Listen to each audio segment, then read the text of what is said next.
Hey there and welcome back. Today we're trying a brand new dish.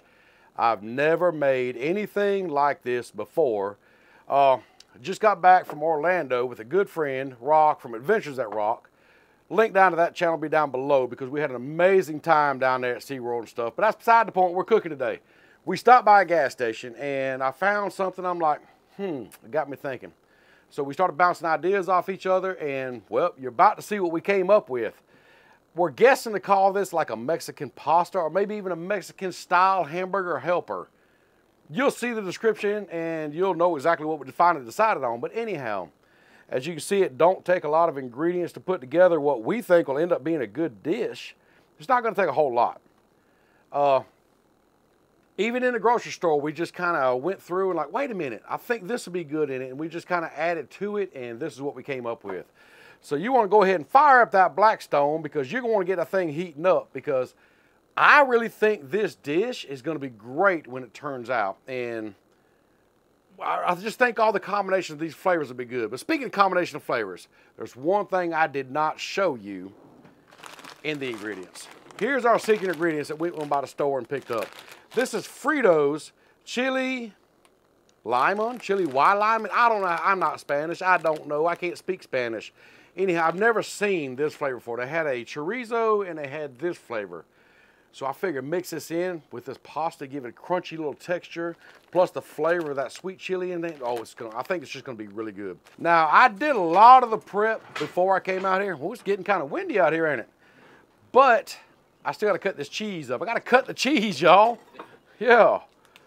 So let me cut the cheese. Now, I'm using the Velveeta. See, I'm trying to get Spanish already. Listen at me. Queso Blanco. And all I'm going to do is just cut it up into squares because we're going to put it in a pan and melt it down. And I honestly have no clue how much I'm going to need for this because, well, like I said, I've never made this. So we learn as we go. So I'm just going to cut this up.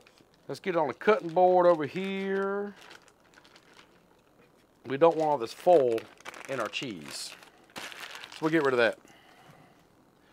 Now, I am just going to take it and just kind of cut this up like this into chunks, just to make it easier to melt into the pot. Because we're going to melt this on the Blackstone too. So let me get the rest of this cut up, put it in the pot, and we'll go check on that griddle. Cut up the last few right here. And we'll just transfer them over here to this pot. We got a pot right here.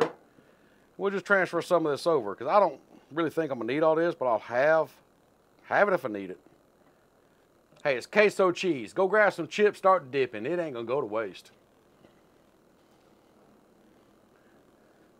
I don't think my pot's big enough. But it's okay. We'll put this in here and see where it goes from there. Let's go check on that griddle. Well, there's that white smoke. You know what that means? It's time to get some groceries up on this griddle. Like about 2 pounds of 80/20 ground chuck. Let's throw it on there. Grab you up some, is this red or purple onion? You let me know. We're gonna throw it on here though.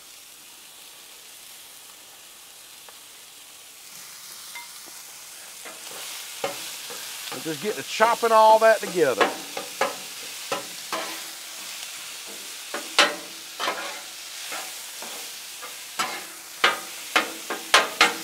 And as you see, it cooks pretty quick on this griddle.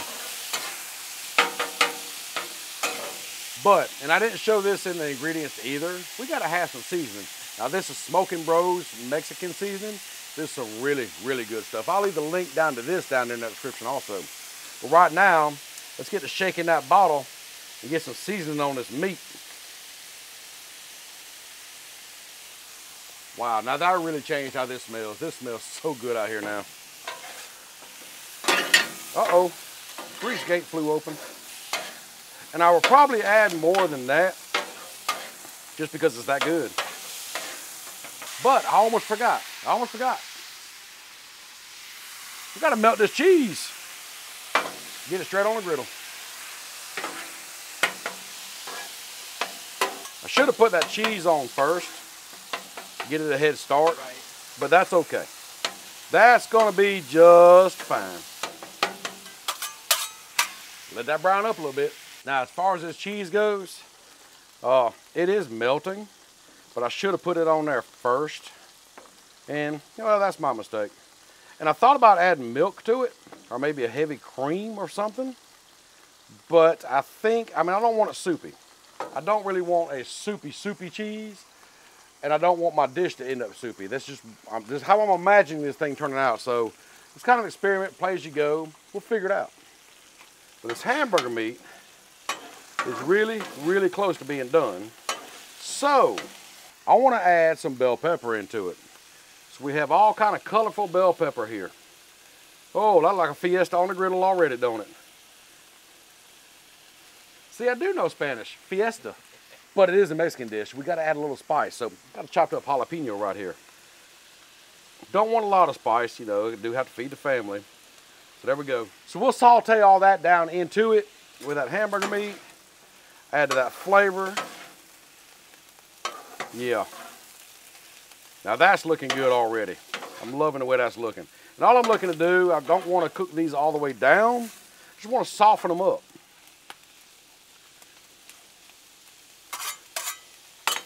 Well, let's see how that hamburger meat tastes. Kind of like hamburger meat. It needs more seasoning.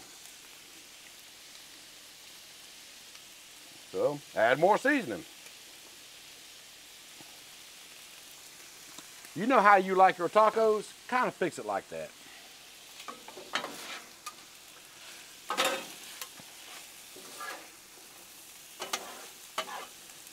Little change of plans. I said I wasn't going to do it, but I am. This cheese is not melting quite like I want it to, so I am going to add a little bit of milk to it to thin it down some. Because the good part is, if you thin it down too much, well, you can cook it a little longer and thicken it back up. And I think this is going to work. That little bit of milk right there made a difference. So we'll let that kind of cook and see how it turns out while these peppers over here still finish cooking. And that's what I say in a lot of videos. I mean, hey, you can change up mid-cook if you want to. If you see something ain't quite working, that's okay. Change up, make it work. Right now, these peppers and these onions and this hamburger meat along with that seasoning is smelling so, so good out here. Okay, these peppers have softened up a little bit. They're not like real crunchy. Probably got a little bite left to them. And I kept on adding milk until I get the consistency I wanted on this cheese right here. And that's about, I mean, it's thick, but I feel like it's gonna thin out even more as I mix it in this dish. So we're gonna go with that. Hey, like I said, we're experimenting. We're gonna see how this works. So what we're gonna do now is I'm gonna turn both burners down to low. So turn your griddle on low. And let's see, I'm gonna put the cheese over here in the corner.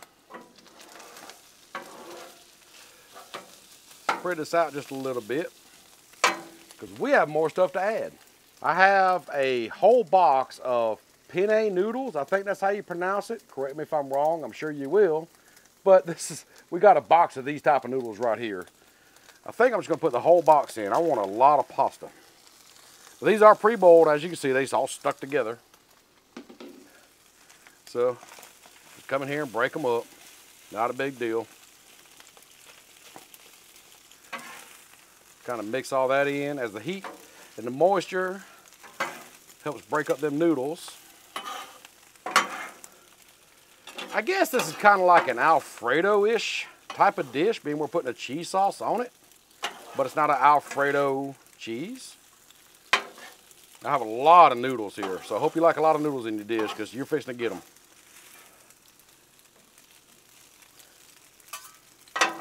Now, some more stuff. Can of Rotel. Whole can drained.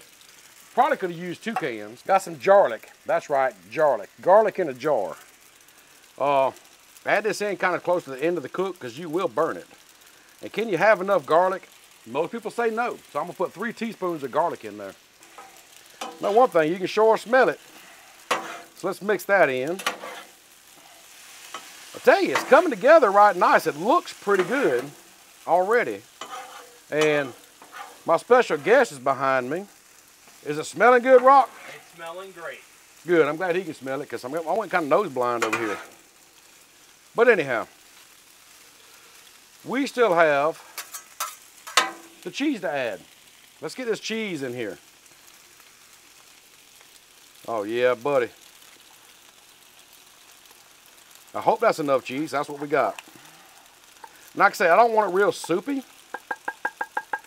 but I do want cheese in every bite. So we'll mix that in. If I need to, I can always throw a couple extra chunks of that Velveeta in here. Because remember, we did have some of that left over. But I think, honestly, looking as it mixes in, this is going to turn out right nice. Not too soupy, just cheesy. And Rock, I don't know about you back there, but I like just cheesy. Oh yeah, you can't go wrong with that. I think one more dusting of this Mexican seasoning overall. That way it's not just in the meat, it's actually in the dish itself. Couldn't hurt. When I say dusting, add it in there. Let's mix that in now. We are getting ready to take this up. We got one more thing to do to it. We got to add these chips in. Remember these chips? And honestly, I don't know how many chips I'm going to add into this. It's kind of like CJ's Frito Banditos that he did. I think let's just do the whole bag. Why not? Whole bag. Fritos on a Blackstone. Now if that don't scream wow, I don't know whatever will. So get this mixed in really good, and I want to get it up before the chips get soggy. Look how good this dish right here is turning out. I don't know how it's going to taste. I really don't. Might need more seasoning. I might have over-seasoned it. I don't know yet. But looking at it, it looks amazing. Let's take it up and finish it off. So what you think of that? I say we go ahead and take this up and see how it turns out. With my special assistant, Rock, back here, he's going to hold a plate, and I don't know if our plate's big enough. I don't know. You know, last week when I stir fry wasn't big enough. I gotta buy bigger plates. Come on in here, Rock. Let's see. That hold it looks over the griddle. amazing. There you go. It's gonna get heavy. It's gonna get heavy. So we're gonna get this on a plate and we're gonna take it over there to the table and finish it up. Y'all, that simple. But we ain't done, Rock. Oh, by the way, this is Rock, the one you've been hearing in the background from Adventures That Rock. There's usually Rock and Sandy, but right now it's just Rock. But there will be a Sandy. There definitely will be. We have plans already. Just so you know, we have plans for some special guests and some special cooks. But right now, Rock, we got to finish this off. You like cilantro? I do like it. Let's put it on. Okay. So now, all you got to do is just sprinkle the cilantro on. And it's basically like a garnish. Unless you just absolutely love cilantro, then pour it on, however you want to do it. But as you see, we made 2 plates. 2 plates, Rock. That's a lot of food. Made a lot of food, didn't it? Yeah. You know, when you look at the ingredients to begin with, it don't look like it's going to make this much food. No, it only looks like 1 plate full. Yeah, well, it depends on how big your plate is. So let's finish the cilantro on here. And there it is. Now, you know the drill. Rock, here's what we do. I got to stop and take some glamour shots of it for thumbnails. Okay. I got to take some reels, and I have to show them this up close. Absolutely. So here you go. I don't know about y'all, but sometimes experimenting is half the fun of cooking. The other half is eating it. Well, depends on how it turns out. But this, looking at it, turned out amazing. We got to dig into this, y'all, and try this out. Well, what you think, Rock? Pretty simple, wasn't it? Oh, yeah. I mean, are you taking the whole plate? I sure am. He ain't even tried it, and he's taking the whole plate. It just smells that good. It does smell good. And Junebug, what you think? Smells good? Yeah, it does. I don't know if you could hear that or not, but yeah, it does. He's a teenager now. He's too cool to be on camera. But he's going to eat here in a little bit. But speaking of eating, we need to try it. The uncool guys need to try this out. I'm going to grab a chip on mine.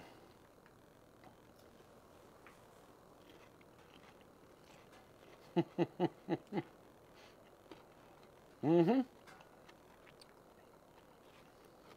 That. Give me the bell pepper right there. Okay. Great choice on the Fritos. Them Fritos right there. If you can find those Fritos, make this dish. I mean, I love the chili cheese Fritos. Right. Absolutely love them.